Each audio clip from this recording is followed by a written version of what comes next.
We learned this week that basically 2026 was giving early indications of being grimly determined to pick up where 2025 had left off. Oh no. We learned, for starters, that Earth's most powerful individual, entrusted by the wisdom of the American electorate with the power to end human civilization within minutes of any such whim occurring to him, was now being subjected pretty regularly to the tests applied by concerned doctors to the patients they worry are parting company with verifiable reality. We learned this from the President of the United States himself, who boasted that he had completed such an examination for the third time. But I've taken now 3 cognitive tests. I've aced every single one of them. We have not learned why the President's doctors have now felt it necessary for him to take 3 such tests, at least 3 that we know about or that he can remember, or can count to, but we are absolutely certain that the median American voter would be absolutely content to continue trusting their general well-being to a lawyer, accountant, electrician, plumber, or dentist being subjected to such a regimen by their physicians. What could possibly go wrong, etc. But we learned that President Trump was as happy as ever to provide an answer to exactly that question, and we learned from the same lesson that it is almost, as if the FIFA Peace Prize meant nothing at all. No, really? Damn. Oh, Whoa. that blows my mind. Really? No way. Blow me down.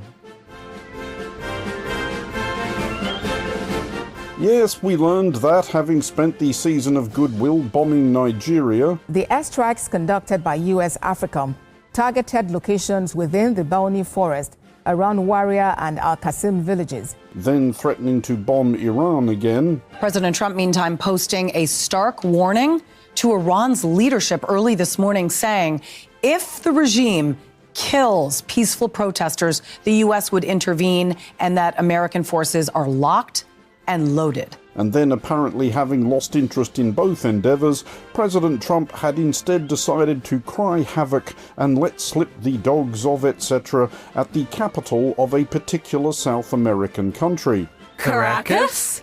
Not according to those cognitive tests they keep making him take, at least.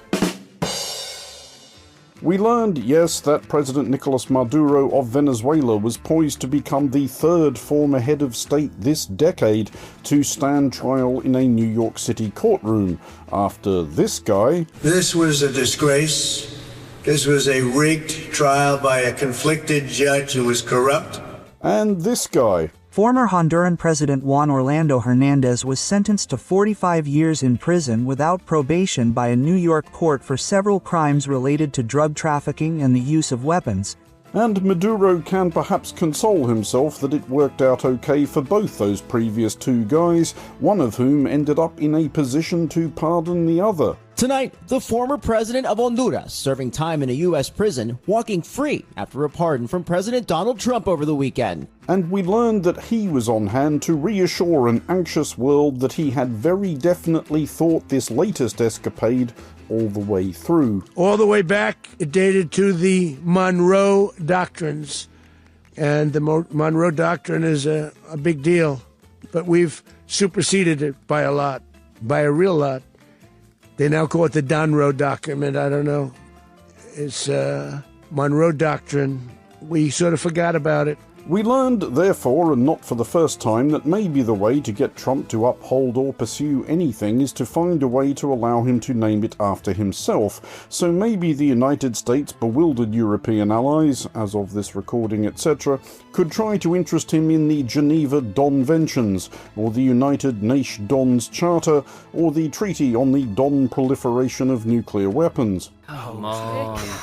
Just get on with it. Careful what you wish for we learned that, agog with the relative ease with which the mightiest military power ever gathered beneath one flag had knocked over the presidential guard of a bankrupt banana republic, its commander-in-chief was asking others to come and have a go if they thought themselves hard enough. But we can't take a chance after having done this incredible thing last night of letting somebody else take over where we have to do it again. We can do it again, too. Nobody can stop us.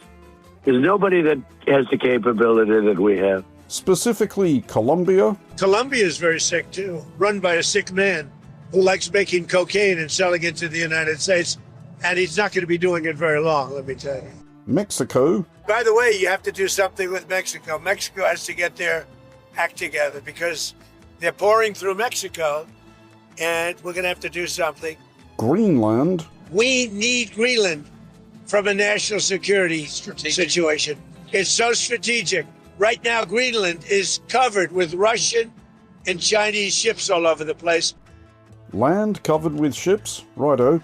And according to US Secretary of State and voice of relative reason, all things considered, Marco Rubio, Cuba, for obvious and urgent reasons. It's run by incompetent, senile men, and in some cases, not senile, but incompetent nonetheless. We learned that it is indeed just dreadful when a country is run by incompetent and or senile men. Just imagine that, etc.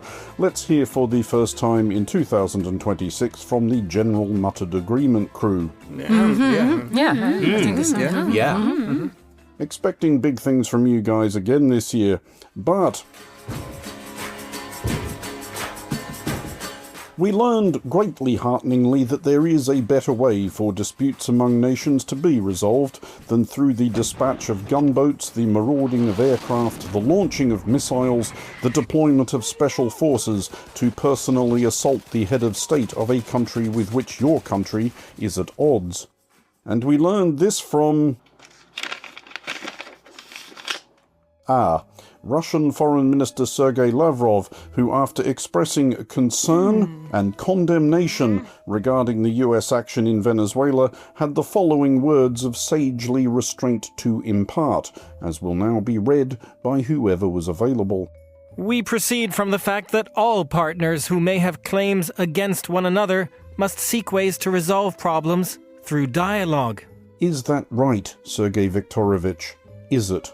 For Monocle Radio, I'm Andrew Mueller.